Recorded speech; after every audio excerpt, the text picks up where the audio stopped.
दोस्तों पूरे देश भर में 73वें संविधान संशोधन के माध्यम से पंचायतों में पंचायती राज को कानूनी दर्जा दिया गया था, वैधानिक दर्जा, संवैधानिक दर्जा उसको दिया गया था। और लेकिन इसके अलावा जो हमारे अनुसूचित क्षेत्र रह गए थे, उन अनुसूचित क्षेत्रों में पंचायती राज को बढ़ावा देने के लिए पैसा कानून अर्थात Panchayati Raj extension to the scheduled area act लागू किया गया था 1996 में। और उसी के अंतर्गत पेसा संस्थान की स्थापना आपके मध्य प्रदेश में की जा रही है। इस पर थोड़ा सा विस्तार से हम बात करते हैं।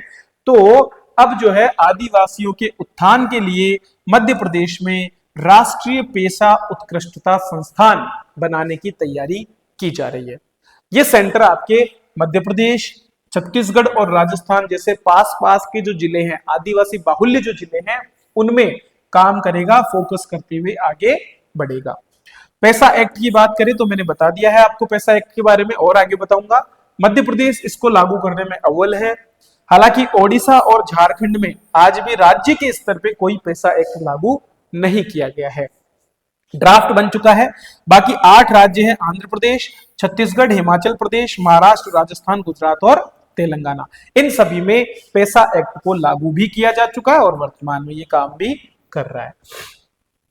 इस एक्ट की अगर हम बात करें तो पेशा का नाम है Panchayati Raj extension to the scheduled area. PESA Panchayati Raj extension to the scheduled area act 1996 के नाम से हम इसको जानते हैं। 73वें संविधान संशोधन के जो प्रावधान है, जो पूरे देश भर में तो लागू हो गए थे, लेकिन हमारे जो अनुसूचित क्षेत्र हैं वो इससे बचे हुए थे, क्योंकि अनुसूचित क्षेत्रों का प्रशासन आप सभी जानते हैं अनुसूची 5 और 6 के अधीन बहुत ही अलग तरीके से किया जाता है। ठीक है, इसीलिए इनमें विस्तारित करने के लिए इसे अधिनियमित किया गया था। इसका उद्देश्य था कि इन जिलों में भी ग्राम सभाएं, इन अनुसूचित क्षेत्रों में भी ग्राम सभाओं की स्थापना की जाए, ताकि वहां के स्थानीय लोगों को उनके अपने स्थानीय अधिकार मिल सके और इनके माध्यम से जनजातीय स्वशासन की स्थापना हो सके। 24 दिसंबर 1996 को यह अधिनियम पारित किया गया था। यह भी याद रखना है आपको। इसके अंतर्गत क्या क्या गतिविधियां होती है?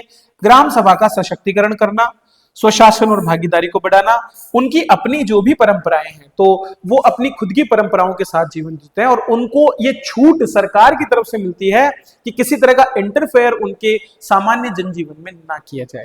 इसी तरह से संसाधनों का प्रबंधन करने का भी उनको अपना अधिकार है। वो जल, जंगल और जमीन जो है उस पर वो खुद अपने निर्णय लेते हैं, उनकी अपनी पंचायतें होती है। विवादों का समाधान उनका कोर्ट्स में ना होकर के उनकी अपनी ग्राम सभाओं में होता है। ये सारी चीजें आपके इस पेशा एक्ट के माध्यम से यहाँ पर लागू करने का प्रयास सरकार के द्वारा किया गया, और इसीलिए अब राष्ट्रीय पेशा संस्थान बनाया जाएगा, ताकि इस एक्ट के जो प्रावधान है उनको और बेहतर तरीके से लागू किया जा सके। ठीक है, तो ये हो गया अपना मध्य प्रदेश में बनने वाले पेशा संस्थान और पेशा एक्ट के बारे में। तो बेसिकली 3-3, 4-4 लाइनें आपको पता होना चाहिए।